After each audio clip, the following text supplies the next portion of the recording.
Another really common belief that I see in a lot of my clients is if I leave my partner, then no one else will love me. And what ends up happening is they end up staying longer than they should in these relationships that are really not aligned with what's best for them.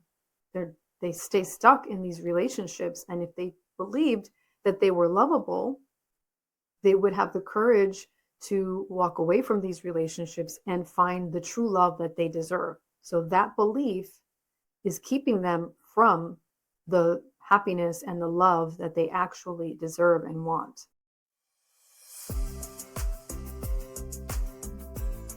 Welcome to Life and Love by Design. I'm your host, Odette Coronel, an accredited professional coach, relationship mentor, NLP practitioner, and coach supervisor. I have guided countless individuals and couples who feel stuck to step out of autopilot and create relationships and lives that feel intentional, joyful, and deeply fulfilling.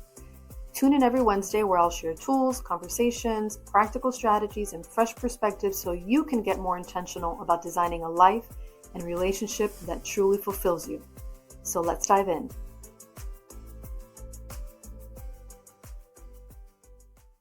Welcome back to Life and Love by Design. Today we're talking about limiting beliefs and rewriting the stories that are keeping you stuck.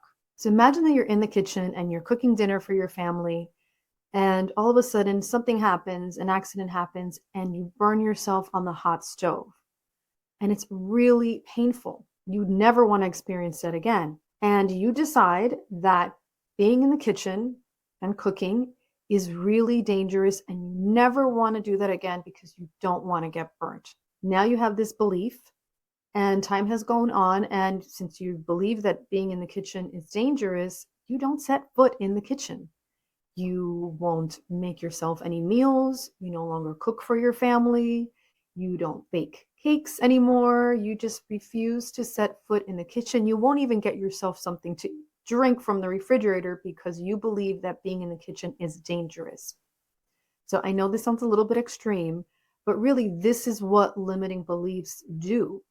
They make sense how we form them. Initially, we do feel pain and we want to do everything that we can to avoid repeating that pain, but we develop this belief and then we carry it with us into the future and into other experiences while still applying that belief, and they hold us back from experiencing new things. So let's dive into what limiting beliefs are.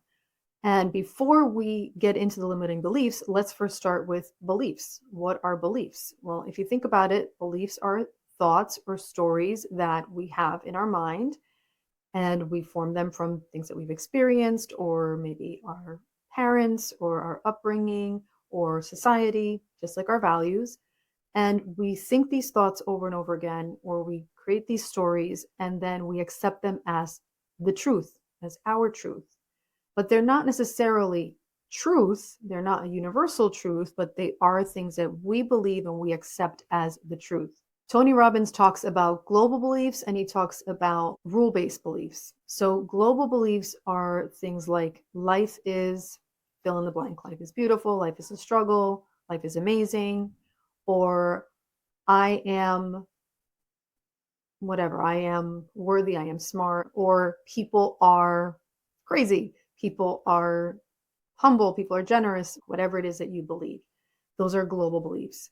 And rule-based beliefs are more like judgments such as I should blank, you should whatever, I have to whatever. So all of these things that we believe, they can either empower us and motivate us and they're really useful, or sometimes they limit us and they hold us back from the things that we really want to do or from having a better quality of life. A limiting belief is like saying cooking is dangerous or being in the kitchen is dangerous because you got burnt one time. It's a generalization, like a shortcut that your brain makes in order to protect you. And again, it made perfect sense at the time that it happened, but it's no longer useful to keep believing that belief.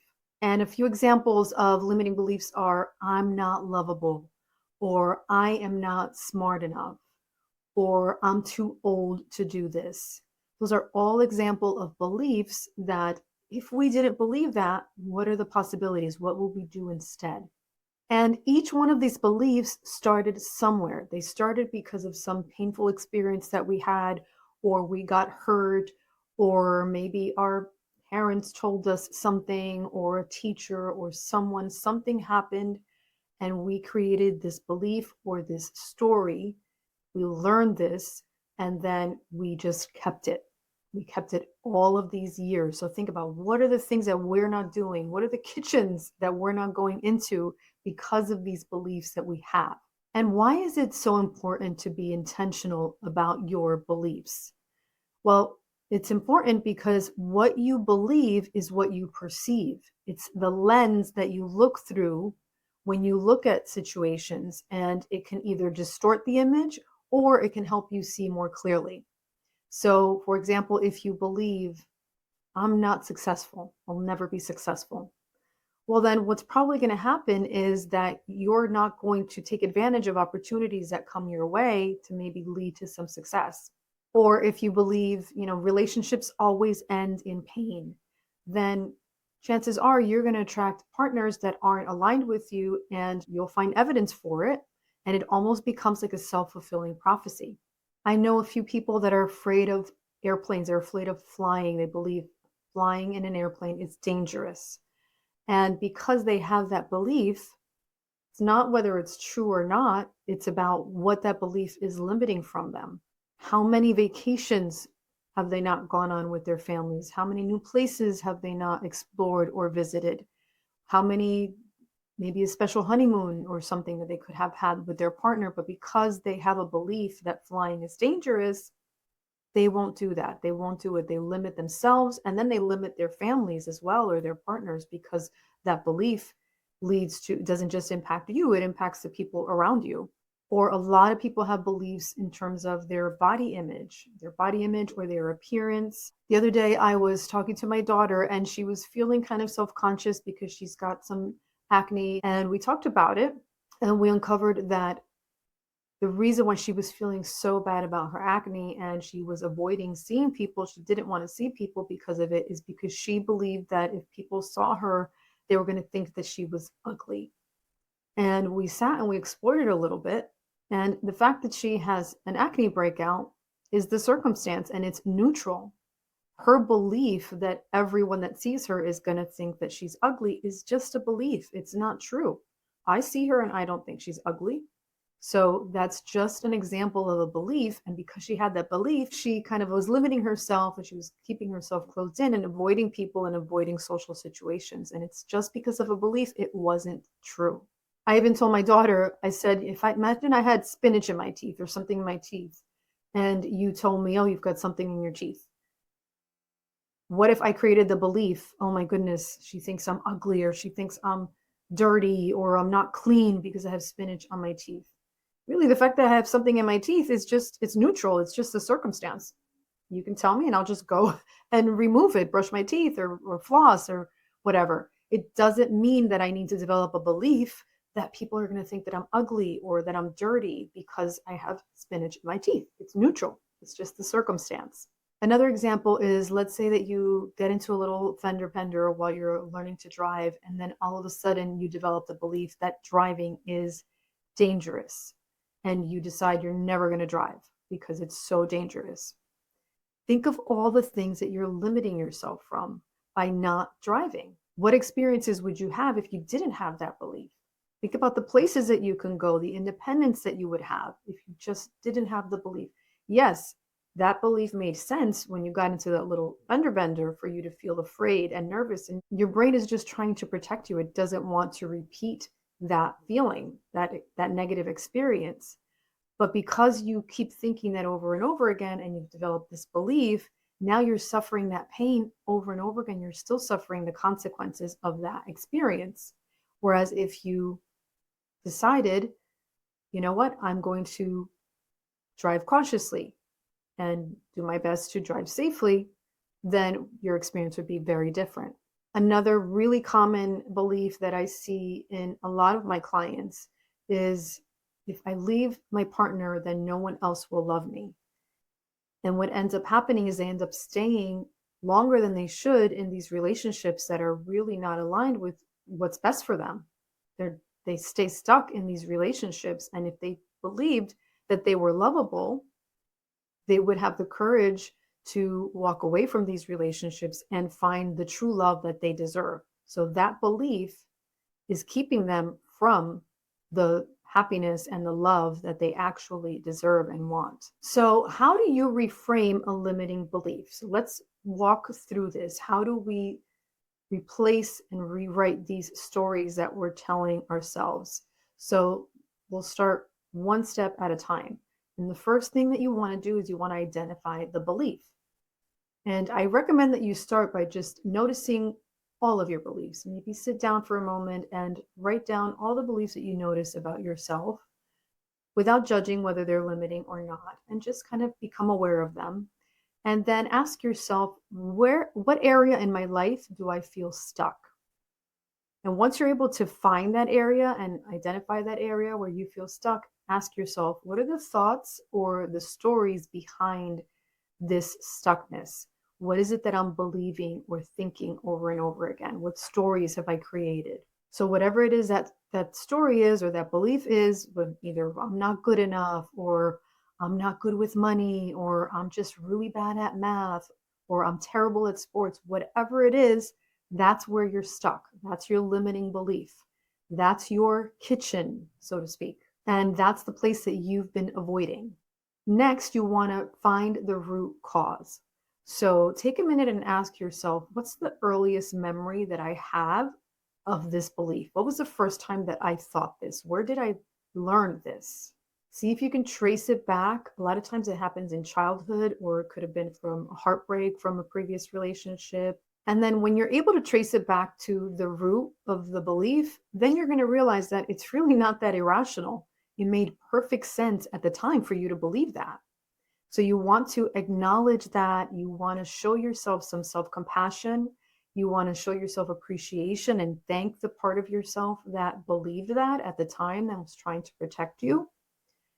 And you want to also acknowledge and let that part know that you no longer need it to protect you, that you're an adult now and you can make other choices and you can learn the lesson from that belief, but it no longer has to hold you back. So again, it's not about shame or blame. It's really just about appreciation. And it's almost like an old recipe that was great at the time, but you're updating that recipe and you're going to create something new today. So the next step is to reframe it. So now that you've thanked that part, you want to come up with a belief that's more aligned with who you are today and that's more useful to believe. So instead of believing, I got burnt, so I believe that cooking is dangerous, you can believe, I can learn to cook safely in the kitchen and make delicious food for myself and my family. So if you believe, I can't trust anyone, you can reframe that to believe, I can trust myself to create boundaries and choose better. If you believe, I am not lovable, you can reframe that to believe, I am learning to love and be loved in a way that feels safe. Or if you believe, I always fail, you can reframe that to believe, I am learning from every experience. Or one of my favorite beliefs, which is, there's no such thing as failure, only feedback. So let's break it down with a real example. Let's say the belief is, I can't trust myself to choose the right partner. That's the limiting belief that we've identified. Now you want to try to identify the root. Where did this belief come from? Did you have an experience where you had a lot of heartbreak? Or did you have an experience when you were a child where you felt unlovable? Or what was it? What was the earliest memory that you have of believing that belief? Then think about, how does it show up? What are all the things that that belief is holding you back from? Maybe you have some hesitation or some fear around dating, or maybe you show up to dates and you're kind of closed off and won't let yourself open up and become vulnerable with your partners because you just expect that, it's not going to work out anyway, or you can't trust yourself to choose wisely. And that could either lead you to isolate yourself and not date, or end up with partners that aren't really aligned with your values. So next you want to reframe it. You want to create a belief that empowers you instead of holds you back or limits you. So you can choose to believe instead, I am learning to trust myself and my instincts. Every experience is teaching me what I'm capable of and what I want and what I deserve. So this week, I want you to reflect. I want you to ask yourself some questions and figure out what is your kitchen? What is the thing that's holding you back from the life that you want, from the relationship that you want, the career that you want, or anything that you want? What's holding you back? And finally, ask yourself, what can I believe instead that would be more empowering or more useful for me to believe? Remember, the goal is not to blame or shame yourself for having that belief. It's just to update it. It's just to acknowledge that you have it, that it's limiting you, and to update it and create a belief that's more empowering or more useful for you today. You are not the person that got burnt. You are not the same person who had that broken heart. You've learned, you've had lessons, you're stronger now. You've had lots of different experiences. You can trust yourself to hold the pan differently or to do things differently. Because, when you start believing different things that are more useful or more motivating or more positive or more empowering, then your whole life starts to change. You'll notice your relationships will start to change because you're going to find evidence for believing something that's more useful and more positive. It's kind of like if you go to the dealership and you decide, you buy yourself a red car, then all of a sudden you're driving on the road and you see tons of red cars because that's what you're focusing on. It's the same things with our beliefs. We want to focus on the beliefs that are more useful or more positive or more empowering so that we can find evidence to support that belief. And you can't see the back of your own head.